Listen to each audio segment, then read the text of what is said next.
ये कहानी एक ऐसी लड़की की है जो लड़कों के लॉलीपॉप चूस कर उन्हें अपने जाल में फंसा लेती है। फिर एक बार जब वो अपने ही भाई का गन्ना लेने का ट्राई करती है, तब उन दोनों के साथ क्या होता है यही हम इस मूवी में देखेंगे। मूवी के शुरुआत में हम एक पुलिस ऑफिसर को देखते हैं। वो कार में बैठा होता है और एक लड़की कार में ही उसका गन्ना निचोड़ रही थी। इस लड़की का नाम एरिका है और वो अभी 17 साल की है और एरिका देखने में बहुत ही सुंदर होती है। यहाँ पे जब ये दोनों रोमांस कर रहे थे तभी दो लड़कियाँ यहाँ पे आती हैं और इनकी हरकतों को रिकॉर्ड कर लेती हैं। दरअसल ये दोनों एरिका की ही दोस्त थी और अब ये तीनों मिलकर पुलिस को ही ब्लैकमेल करने लगती हैं। चूँकि एरिका अभी माइनर है, जिस वजह से अगर ये बात बाहर जाती है तो इस पुलिस वाले को जेल भी हो सकती है। इसलिए वो इन तीनों की बात मानकर इन्हें $400 देता है। ये देखकर एरिका कहती है ये तो बहुत ही कम है। इस पर पुलिस वाला कहता है मेरी कमाई बहुत कम है और मेरे पास जो कुछ भी था वो मैंने तुम्हें दे दिया। एरिका के दोस्त पुलिस की ऐसी बातों को सुनकर हंसने लगते हैं। एरिका और उसके दोस्तों का ये रोज का काम था। पहले वो लोग मर्दों को एरिका के जाल में फंसाते हैं और फिर उन्हें ब्लैकमेल करके उनसे पैसे लेते हैं और ये लोग उन पैसों से ढेर सारे शॉपिंग और मजे करते हैं। एरिका के हरकतों के बारे में उसकी माँ भी जानती है। उसकी माँ कभी उसे डांटती है तो कभी उसे प्यार से समझाती है। एरिका ने एक लिस्ट बनाकर रखी है और वो जिससे भी पैसे लूटती है लिस्ट में उसका नाम और अमाउंट डाल देती है। एरिका ढेर सारे पैसे जमा कर रही ताकि वो अपने डैड को जेल से छुड़ा सके। अपने पापा की रिहाई के लिए पैसे जमा करने का जिम्मा एरिका ने अपने कंधों पर ले लिया है। इसके बाद हम एरिका और उसके दोस्तों को एक क्लब में देखते हैं। यहाँ एरिका की नजर एक लड़के पर जाती है। इस पर एरिका अपने दोस्तों से कहती है मैंने अभी अभी एक लड़के को देखा जो कि देखने में काफी हैंडसम है। इधर एरिका की माँ अपने नए बॉयफ्रेंड बॉब को डेट कर रही थी। फिर वो एक रेस्टोरेंट में अपने बॉयफ्रेंड के साथ एरिका और बॉब के बेटे को लेकर जाती है। बॉब के बेटे का नाम जॉन होता है। जॉन अभी 18 साल का है और हाल में ही रिहैब से वापस आया है क्योंकि वो एक ड्रग एडिक्ट था, इसलिए अभी उसकी मेंटल कंडीशन ठीक नहीं है। ये लोग अभी बातें कर ही रहे थे तभी जॉन अचानक यहाँ से उठकर चला जाता है। ये देखकर एरिका की माँ कहती है वो जाकर जॉन को मना ले, लेकिन एरिका जाना नहीं चाहती। इस पर उसकी मॉम उससे कहती है अगर तुम जॉन के पास जाओगी तब मैं तुम्हें पैसे दूंगी। ये सुनकर एरिका जॉन के पास चली जाती है और उससे कहती है अगर तुम चाहो तो मैं तुम्हारा गन्ना चूस कर तुम्हें कंफर्टेबल कर सकती हूँ। एरिका की इन बातों को सुनकर जॉन और भी अनकंफर्टेबल हो जाता है। एरिका उसे फिर से मनाने का ट्राई करती है। दरअसल एरिका का ऐसा मानना था वो किसी का भी गन्ना निचोड़कर मूड अच्छा कर सकती है और कोई भी आदमी उसकी बातों का इनकार नहीं कर सकता, लेकिन जॉन ने उसकी बातों का इनकार कर दिया था। एरिका अपने दोस्तों को भी इस बारे में बताती है। इस पर उसके दोस्त उससे कहते हैं जॉन तुम्हारा भाई लगता है, भला तुम अपने ही भाई के साथ ऐसा कैसे कर सकती हो। इधर एरिका की माँ बॉब के साथ रहने लगी थी। दूसरी ओर एरिका भी जॉन से दोस्ती बढ़ाती है और उसे लेकर एक रेस्टोरेंट में जाती है। फिर वो जॉन से अपने किए पर माफी भी मांगती है। यहाँ वो जॉन से कहती है उसके डैड ने एक कैसीनो लूटने का ट्राई किया था और तभी से वो जेल में है। लेकिन तभी अचानक से जॉन अनकंफर्टेबल हो जाता है। दरअसल जॉन की नजर अपने स्कूल टीचर विल पर जाती है। विल ने पास्ट में जॉन के साथ गंदी हरकतें की थी और उसने जॉन का शोषण भी किया था। हालांकि जॉन ने इसकी शिकायत भी की थी, लेकिन उसकी बातों पर किसी ने भी यकीन नहीं किया और इस तरह पास्ट में विल को सजा नहीं मिली। इसलिए आज जब जॉन विल को अचानक देखता है तब उसे सारी बातें याद आने लगती हैं। यहाँ पर एरिका की नजर फिर से उसी हैंडसम पर जाती है जिसे उसने पिछली बार बॉलिंग सेंटर में देखा था। इसके बाद एरिका उसका पीछा करने लगती है और उसके पोस्ट किए हुए लेटर को लेटर बॉक्स से निकालती है। इधर रात में जॉन अपने आप को हर्ट करने का ट्राई करता है, लेकिन उसकी कोशिश नाकाम हो जाती है। फिर जब एरिका ये सब देखती है तो वो सभी को बुला लेती है। फिर बॉब जॉन को लेकर हॉस्पिटल में आता है। वो इन लोगों से कहता है जॉन अभी बहुत डिस्टर्ब है क्योंकि पास्ट में उसके साथ बहुत बुरा हुआ है।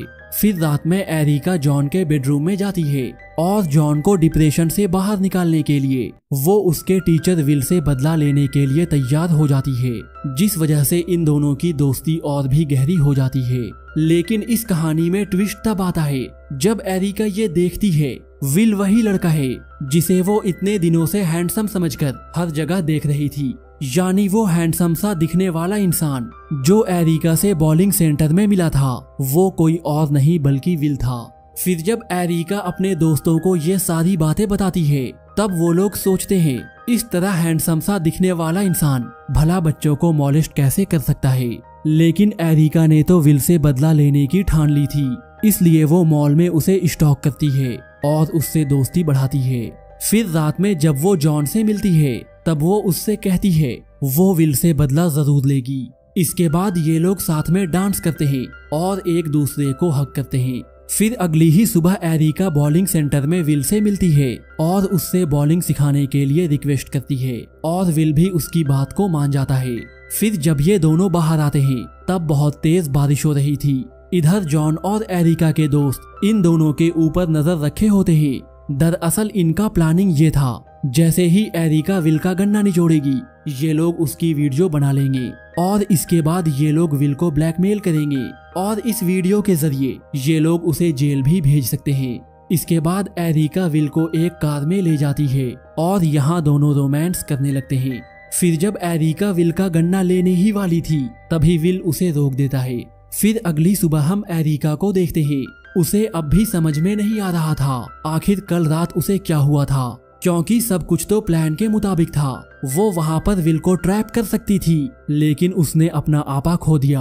एरिका के दोस्त भी अब उसे चिढ़ाते हुए कहते हैं वो विल को पसंद करने लगी है, लेकिन एरिका इस बात से इनकार करती है। अब एरिका और उसके दोस्त एक प्लान बनाते हैं। फिर एरिका अपने स्कूल में एक ड्रग डीलर को चुनती है और उससे ड्रग हासिल कर लेती है और फिर उस ड्रग को बियर में मिलाकर वो विल के घर पे पहुंच जाती है। यहाँ विल उसे अंदर बुलाता है। यहाँ पर विल एरिका से कहता है पास्ट में एक बच्चे ने उस पर मॉलेस्ट करने का आरोप लगाया था जिसकी वजह से उसका डिवोर्स हो गया और इस वजह से उसकी नौकरी भी चली गई। लेकिन उस ड्रिंक को पीते समय विल को ये एहसास होता है जैसे इसमें कुछ मिलाया गया है।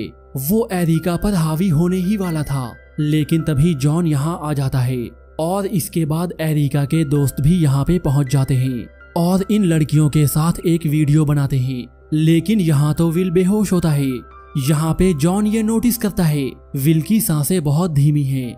ये देखकर ये लोग बहुत डर जाते हैं और कहीं कुछ गड़बड़ ना हो जाए, इसलिए ये लोग यहाँ से भाग जाते हैं। लेकिन यहाँ से जाते समय एरिका विल के दीवार को देखती है जिस पर एक वर्ड लिखा था जिसके माने होता है चाइल्ड मॉलेस्टर। फिर अगली सुबह पुलिस एरिका के घर पे आती है और यहाँ आकर एरिका और उसके दोस्तों पर वंडलिज्म का आरोप लगाती है। लेकिन एरिका इन सब बातों से इनकार करती है। यहाँ पर पुलिस कहती है अब तक उनकी बात विल से नहीं हो पाई है। इसके बाद एरिका और जॉन विल के घर पे जाते हैं। दरअसल वो लोग ये कंफर्म करना चाहते थे विल ठीक ठाक है या नहीं, लेकिन ये लोग यहाँ आकर देखते हैं विल सोफे पर अभी भी उस पोजीशन में बैठा हुआ है। फिर जब ये दोनों पास जाकर देखते हैं तब इन्हें मालूम चलता है विल के बैक में स्टैब किया गया है। ये देखकर एरिका और जॉन यहाँ से भाग जाते हैं। भागते हुए दोनों मैक्सिको की ओर जाने लगते हैं। यहीं पे रास्ते में जॉन एरिका से एक राज की बात कहता है। वो कहता है विल ने कभी भी मेरा शोषण नहीं किया था, लेकिन हाँ उसने मेरे एक क्लासमेट के साथ ये सब किया था। लेकिन मेरा दोस्त अपना नाम बताना नहीं चाहता था, इसलिए मैंने अपना नाम इन सब में डाल दिया और विल से बदला लेने का फैसला किया। ये सब सुनकर एरिका को ऐसा लगता है जैसे जॉन एक बहुत अच्छा लड़का है। फिर जॉन एरिका को सरप्राइज करते हुए वहाँ पर ले आता है जहाँ पर एरिका के डैड होते हैं। एरिका अपने डैड से मिलने के लिए जेल में जाती है, लेकिन यहाँ आकर उसे ये मालूम चलता है उसके फादर को कुछ दिन पहले ही छोड़ दिया गया। ये सुनकर एरिका काफी हैरान हो जाती है क्योंकि जेल से छूटने के बाद भी उसके डैड ने उससे कांटेक्ट नहीं किया था। एरिका इस बात से काफी डिस्टर्ब होती है। फिर जब ये लोग यहाँ से निकलते हैं तब ये दोनों देखते हैं पुलिस इनका पीछा कर रही। ये दोनों पुलिस को इन रास्तों पर भटकाते हैं। यहीं पर जॉन एरिका से कहता है वो काफी समय से उसे पसंद करता है और यहाँ पे एरिका भी उसके प्रपोजल को एक्सेप्ट कर लेती है और इसके बाद दोनों कार रोककर यहीं पर झाड़ियों में घपाघप करते हैं। तभी पुलिस भी यहाँ पर पहुंच जाती है। अब इन सब चीजों को हुए 1 महीने बीत चुके थे और अब जॉन को जेल में रखा गया है। यहाँ एरिका उससे मिलने के लिए आती है। एरिका उसे बताती है इस क्राइम की वजह से उसे भी हाउस अरेस्ट में रखा जाएगा, लेकिन अब इन दोनों को इन सब बातों से कोई फर्क नहीं पड़ता और अब ये दोनों एक दूसरे से प्यार करते हैं और यहीं ये मूवी खत्म हो जाती है। इस मूवी में ये नहीं बताया जाता विल की मौत कैसे हुई, लेकिन सिचुएशन देखकर हम ये समझ जाते हैं जो लोग विल के घर में गए थे उन्हीं में से एक ने विल को मार दिया, या फिर ये भी हो सकता है जॉन ने ही विल को मार डाला, जिसकी सजा जॉन और एरिका को मिलती है।